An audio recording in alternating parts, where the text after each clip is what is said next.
Hello and welcome back to another episode of Beyond the To-Do List. I'm your host, Erik Fisher, and this is the show where I talk to the people behind the productivity. This week I'm excited to share with you a conversation that I had with Ryan McRae. He's been on the show a number of times, and this is a great conversation we had a while ago that just fits this season of life. It's about this Danish word, Hygge, which, there's some differences in what we thought it was translated as, and then what we looked it up as and what it sounded like. But ultimately, it gets down to this recharging word, this moment in this season, in this seasonality of life, and the seasonality of the seasons of the calendar year. And I was just talking the other day to my friend who's been on the show before, Jeff C., about how this week of Christmas vacation and other holidays at this time of year, where we're wanting to end the year well, and we're wanting to wind down and we're wanting to rest, but at the same time it's like, oh man, I gotta gear up for the next year. And it's like this tension between resting and preparing for the next thing and closing out the last thing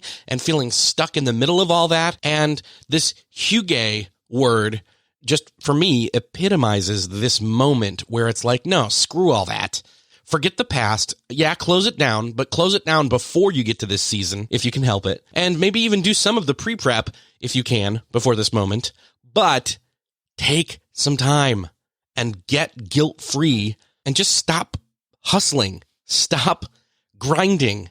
We talked about that recently with Joel Comm. I think those are seasonal things. I think those are brief sprints. And I'm even saying this Hygge word is about stopping doing the normal altogether for a temporary period of time to recharge and not try to pull fruit off the vine as it's cold and wintry out, metaphorically. So anyway, I think you're going to really enjoy this conversation with Ryan McRae and get something great out of it. This week it is my privilege once again to welcome back Ryan McRae to the show. Welcome back, Ryan. Hey, Erik. One of the things we talk about in productivity all the time is basically it's avoiding burnout. Right. And we're on the brink of it all the time and just don't know it, I think, these days. Yeah. Well, one of the most dangerous things about burnout is that a stage of it is when you go numb, like you don't realize it. And so now, like, you're still burning away and you're like, yeah, but I feel fine. It's like, no, your nerve endings, your mental nerve endings are like so shot they can't register pain anymore. And by the time they do, you're like, you're done. You got to cut off a limb. Yeah, you've completely. We've all heard that story. We're like, how did that guy burn out? He was doing just fine, and then he went from 10 to 0 like that, and that's like, well, that's literally burnout. You've gone too far. You've gone too far. Yeah. And I was listening to The Excellent Creative by the great Ted Henry, and he was talking about how you have these seasons of productivity that if you start producing like a machine, your work will look like it was produced by a machine because it was produced by a machine. And, I'm just trying to push all this content out on my blog and making sure everybody's happy. I'm not really checking in with myself, but, is everybody else happy? Does everybody else think I'm smart? And I just noticed, I'm like, man, I'm empty. I'm running on fumes here. Yeah. So this season that we're into, this winter, for those of you in California, it's when it gets cold and you have to stay in. Yeah, it is blowing. Well, you're in the Windy City. Right. Yes. I'm in a flat plains area and it's blowing pretty hard today. Oh, yeah. It's right out today. And we're having a very super warm day. It's like in the 60s, but tomorrow it's in the 30s. Yes. So welcome to the Midwest. Yeah. So I think this is that time of year though, where, it's almost a good thing for us to follow maybe the nature of the weather and the seasons, that you can't be on all year round and expect to be producing something that is of quality, or it will turn into a robot's work. Not to mention the machine will start to break down. Mm-hmm. So not only will the high quality stuff become just low quality, you'll then start to get to the point where you can't even function. Right. And you won't notice that till it starts to it's like that. You skip your oil change in your car for so long, and then suddenly it starts chugging, in other words, and it's at the worst possible time most of the time. Yeah. And this is that time of year where, ironically, things ramp up when they should be downshifting, like you've said. Yeah. People in the holidays, they just push and make sure this is good and make sure Timmy gets the right gifts and and we just kind of fill it. And then what happens is there's like gap between like Christmas and New Year's where it's like people are like, oh, now what about my resolutions and how am I going to change? And it's like, well, you're in this total frantic blitz out state. Of course you feel like you need to change. Like, it's all shipwrecked. Yeah, because you burnt it out. Even before being involved in the online entrepreneurial business, whatever you want to call it, world, I still felt that. I still felt like expectations for December, super high. There's this gap then between, oh, that's done now, and, oh, crap, a new year. Right. And it's like this gap of freak out in the quiet of nothing's happening right now. I want to go sit and watch TV to numb myself. Right. Yeah. Or eat like a plate of like Rice Krispie treats. Oh gosh, that sounds so good. Pretty disgusting right Todd now, Henry in a weird way. But that's good. It's good for me to think that would actually sound disgusting, because that's my brain and my body coordinating to say, no, that's not who you should be anymore. No, I'm proud of that actually. Yeah, So there's this Danish word that I thought was pronounced Hygge, and it's not. And you thought it was pronounced what? Hygge? Hygge. Kind of like a hookah, but not. Yeah. And I read somewhere that it's Hygge. That might be. I think you might be onto it. Pick your pronunciation, but we'll go. You want to decide on which one we'll go. I'll go Hygge. Okay. I'll go Hygge with you. You know what? I think it's Hygge because Hugo is also a Danish name. So it's, and I have a lot of those in my mom's side of the family. So, but what is this word? What does this mean? Why is this perfect for us to be talking about right now? Hygge is this Danish word about being comfortable, cozy, warm. It's like when it's raining outside and you have like this quilt on you and you're drinking like tea and you're reading a book and it's quiet.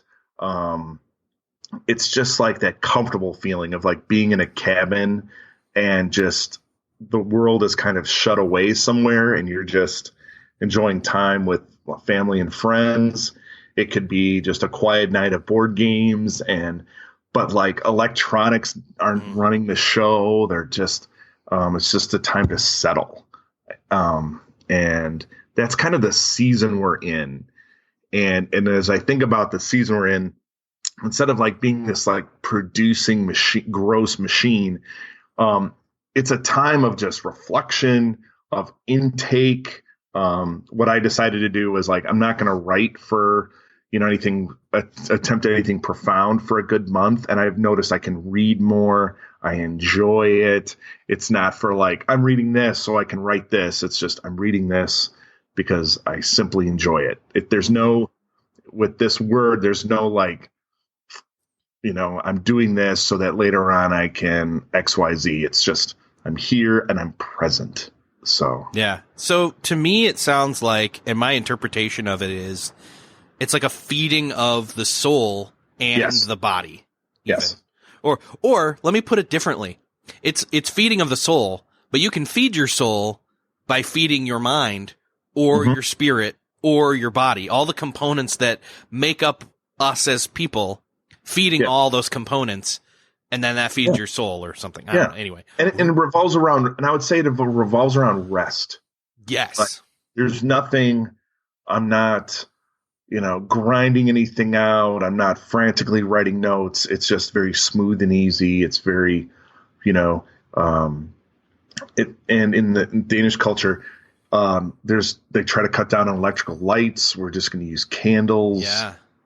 The meals, they're usually in slow cookers. So you can just, hey, whenever you need to eat, whenever you need to drink, we put drinks out. It's kind of like, you're on your own, and in the most comfortable way. And I actually was thinking about this when you did that pub crawl. Yes. Productivity pub crawl. Part of that was, I'm with my friend and he's with me, and we're doing this together. And so, when people, as we're, the show's about productivity, when I think of this, it's like, I've had friends invite me over, and I'm like, oh, what are we going to do? We're just going to play board games and read.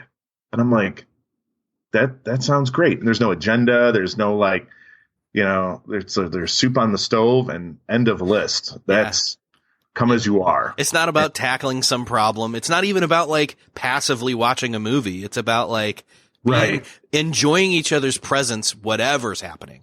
Right. Kind of a thing. And I could sit and read a book. You could sit and read a book, and there's no there's no agenda. It's an agendaless night, which I think in our holiday season, we kind of like, it's all agenda. It's all like, we got to make sure the presents are in this celebration. And it's, December birthdays, we got to take care of those. And so, yeah. For somebody who's first coming across this concept, which they've had to have heard some of the components of this concept before, because I've talked about it on the show before with, in terms of rest, or in terms of not, basically avoiding burnout, having a weekend, not working in the evenings, all these kinds of different components. But what we're talking about here is specifically taking a chunk of time out of the year and designating it as, like, it's not that you're not doing the things you're responsible for. You're going to work, you're doing those things, but this is the time where you have especially cleared out the schedule in order to do this, in order to recharge without a purpose of then being more productive later. Although that is a benefit. It does happen. Right. It's not the goal, right? Right. It's a time of reflecting inside, thinking about the year that has gone on, but just having that be a rest being a big component. Because the weather is literally, for most of us, telling us to slow down. Yeah. And rarely, it's like this season of, you have permission to slow down, to enjoy that book, to rest, and not have this crazy hyper life that sometimes we get addicted to. There's about a billion Medium articles that's like, the word busy is like the new, snob word. We're like, I'm busy. Like, I'm busy. I'm busier than you. It's like, when did this happen? Like, when did, ugh. So I want to, my goal in life is to not be busy, like I want to, I think of busy as being like crumbs inside of everything that I just want to sweep away and get out of my way, Right. That's what it feels like. It feels that if I had to have a tangible kind of or emotional feeling to having too many things on my calendar, or too many things that I've said yes to that maybe aren't even on my calendar, they're like crumbs in my life I want to sweep away. Yeah. And practical ways to kind of embrace this would be, people are like, I have like 6 kids. Like, how does this work?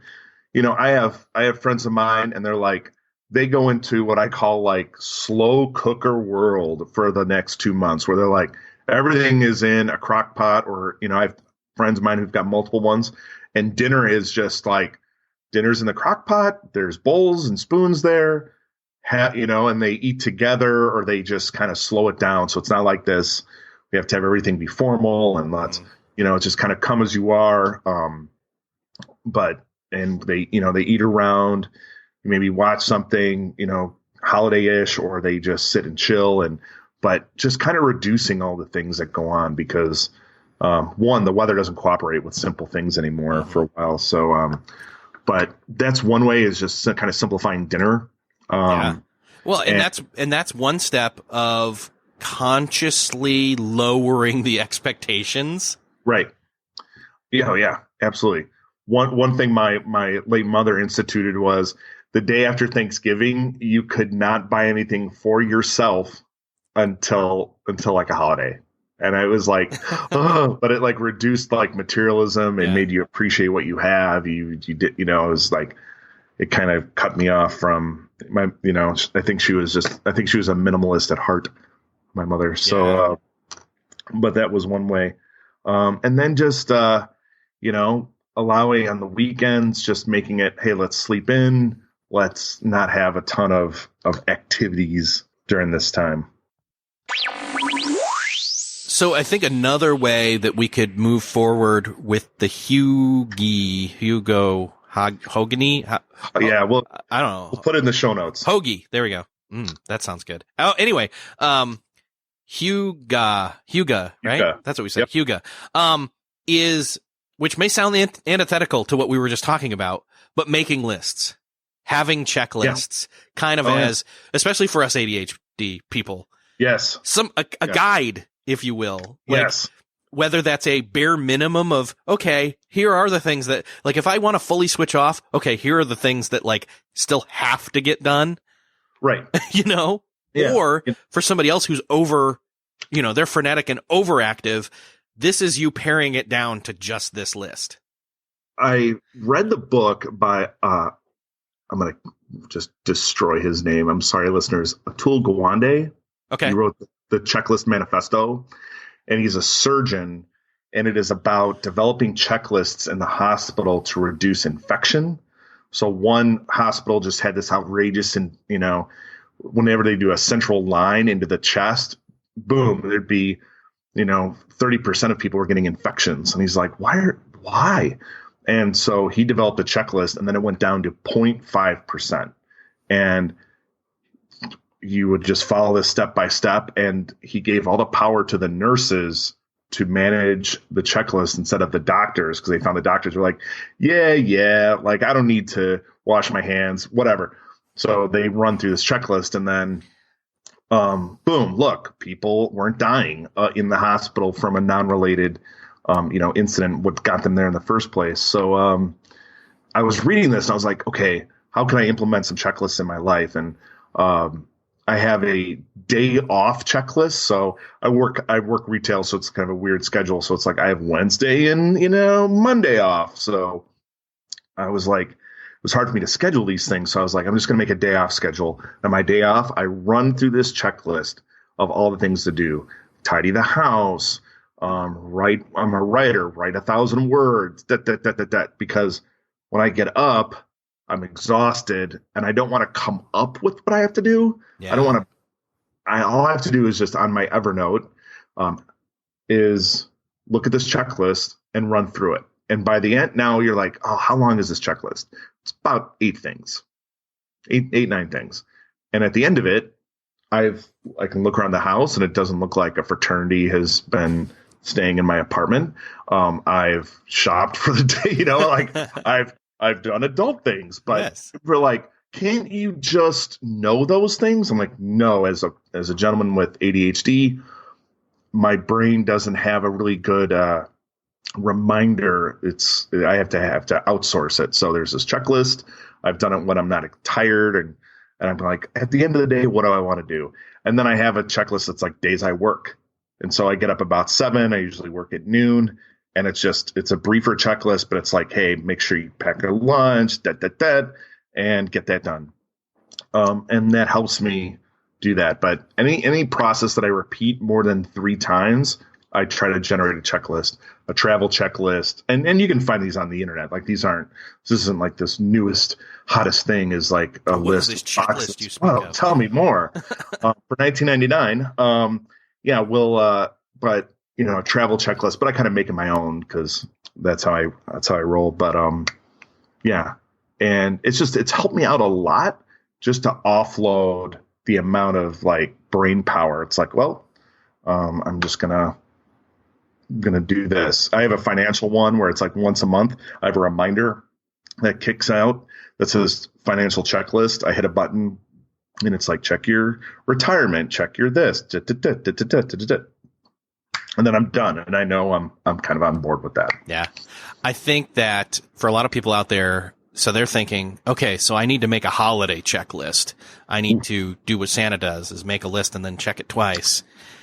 And I think, and here's the thing, like the holidays, the holidays naturally add in more expectation and more things to do. Mm-hmm. But if we have this checklist and it's out of sight, out of mind, and less stressful to us because we've then outsourced it, even if we're not ADHD, half the time we're acting like it because of our devices. But if we have it outsourced and out of our mind and we're not constantly thinking, oh, I have to remember to go get this person's gift, or I have to this, or this person needs a dinner made for them. And, you know, I said I'd do that. Like, if all that stuff is stored away in an out of your head thing, you're automatically going to get the benefit of exercising less mental RAM and moving more towards the Hygge. But also say then, oh, you know what? I'm going to take 2 hours on a Saturday afternoon, and I'm going to then knock as many of those things on that list out, or take a moment and prioritize the list and then knock a bunch out, and then suddenly breathe a sigh of relief because the stuff's getting done. Right. Or ask for help. Something we don't often do. Outsourcing that is pretty wise. Like I've done it where I'm like, you know what? I'm going to kind of put some money aside, freelance a little bit, and I'm going to have someone take care of the house cleaning during the holiday season, so I don't have to worry about it. I've had at the church I went to for a long time, the youth would do fundraising. They would do they'll wrap your presents. And I was like, oh, that's amazing. That's amazing. And I'm like, here you go, nerds. And I would just push those gifts. And then, a couple hours later, I'd come back and behold. And I actually didn't, like, if a 5-year-old wrapped it, they would do a better job than I would. So I was like, oh, I bless you and your house. So same here. I can't wrap a present to save my life. But so if you can offload anything during this holiday season, go to the strengths. Like, someone's really good at this. Please feel free to do that. And or if you're really good at something, offer it. Like, kind of take that in if you enjoy it. If you enjoy if you enjoy wrapping presents, please be a blessing to those around you, like me and Erik. So what's funny was literally this morning I was sitting at my son's kindergarten school with my mother-in-law and my wife to watch his, cutie little Christmas program thing for 20, 25 minutes. And it was funny when I was listening to them talk, and they were sitting there talking about, my house. Oh gosh. I hope, forgive me if you listen to this. They don't, but, they were both talking about our houses are both a mess. And I've often said, like, what is cool is they both will actually have no problem cleaning the other person's house, but we don't want to do our own. Right. And I'm like, take a half hour, go over there and, swap the cleaning and just get it done. There is an untapped resource of trading tasks with someone else. Oh, yeah. And not feeling like it's your thing you're doing, but you're doing a favor for somebody else and vice versa. And like, even you could do that with meal swapping. Like, oh, I'm going to make you guys dinner tonight. Cool. And I'll do it for you tomorrow night, or vice versa. Oh, yeah. Or even double batching it. Like, that'd be amazing. Absolutely. Anyway. Yeah. So this is one of those things that, like, and there again, feeding of the soul through the feeding of the body and the companionship, etc. Yep. So you could have everybody over for a gift wrapping party, and you're all together, you're all doing it, sharing that resource, having making that a thing instead of everybody doing it by themselves. So how do you then suggest is there a way to come out of this? Or January is still pretty cold around here, even February. Like, we're talking kind of predominantly holiday stuff here, but I want to say, like, what if you took, what if you literally said, no, the weather outside, gosh, is frightful. I was going to say, and then I thought, am I going to really say it? And I did. Yeah. And and now I'm going to say, and the fire is so delightful. But anyways, this season, even though the quote holiday season passes pretty quickly, the season of being able to have the weather indicate, depending upon where you are, that you should be dormant and recharging and not trying to have fruit come off of you if you were a metaphorical plant. For an extended period of time, have you done that before, more than just, say, December? I haven't really, but I want to. I haven't done a lot of launches or written like a book in January and like, look what I did.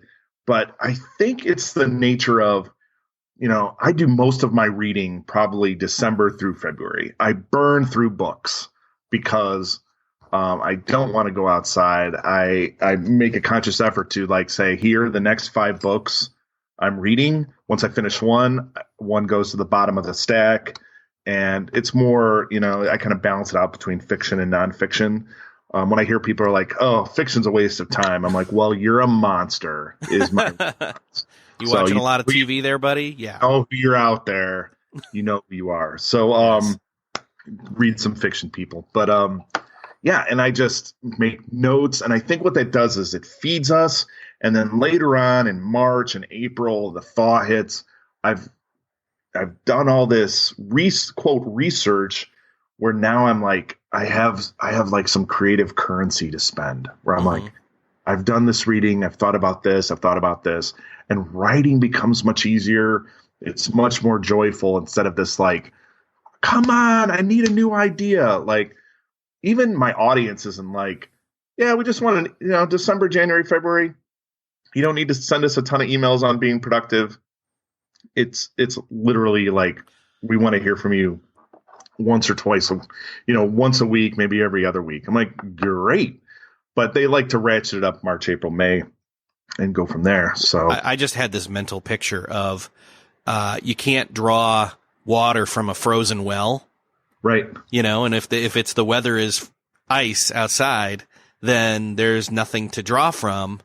Yeah. But that doesn't mean you couldn't metaphorically pour more water into the well by reading, and then when it's time, like it all thaws out and you've got an excess. You're ready full. To like, the water, the pump has been primed, kind of a thing. So yeah. I dare somebody out there to try this. I dare that. In fact, I'm kind of daring myself to do this. Yeah. To say no, explicitly take December-ish, and I know we're already into the month, but take December-ish into, say, till the time it's about spring, and don't do new things. Don't, and that kind of goes antithetical to what some people say in terms of, and what even you say when we're talking about resolutions when you've been on the show before, but that doesn't mean stop going to the gym. No, it means still go, like still do. Oh yeah. The ritualistic stuff that is good for you. Yeah. But it means stop running at a breakneck pace at all times, slow down for a while, and take a look around. Yeah. See where you are. Grab some books that have been sitting on your shelf and start to enjoy them. Like just kind of recharge, and you're like, and Erik, I get stuck in this. I'm like, well, I'm just doing this for me. Like, aren't I a hedonist? Aren't I just a selfish monster if I'm doing this for my enjoyment only, and it doesn't produce income or prestige later on? Like, no, like, just sit in the recliner, drink some tea, and enjoy, and if you're like, yeah, but I need permission. Listener, you have permission. Erik and I grant you permission to relax and just ratchet it down a couple notches. Like literally the world will not fall apart. Productivity as a word has this whole producing connotation to it. And the problem with that is then it makes you feel like to be productive, I have to constantly be producing. And that's just not true. No. So I dare you, like if you can, as you're listening to this, think of ways that you can do some Hygge. Oh, God. Sure. Yes. Hygge. There we go. It's like a mantra. Anyway, if you can figure out some ways to do that in your world for your own sake, to take care of yourself, like, almost say, look, I'm sick for the next 3 months. How would I act differently? Yeah. And do that self-care for yourself, not for anybody else, but everybody else will benefit too if you do it. Yeah. So, Ryan, it's been awesome talking with you. So great. Thanks for being on the show again. Thank you so much, Erik.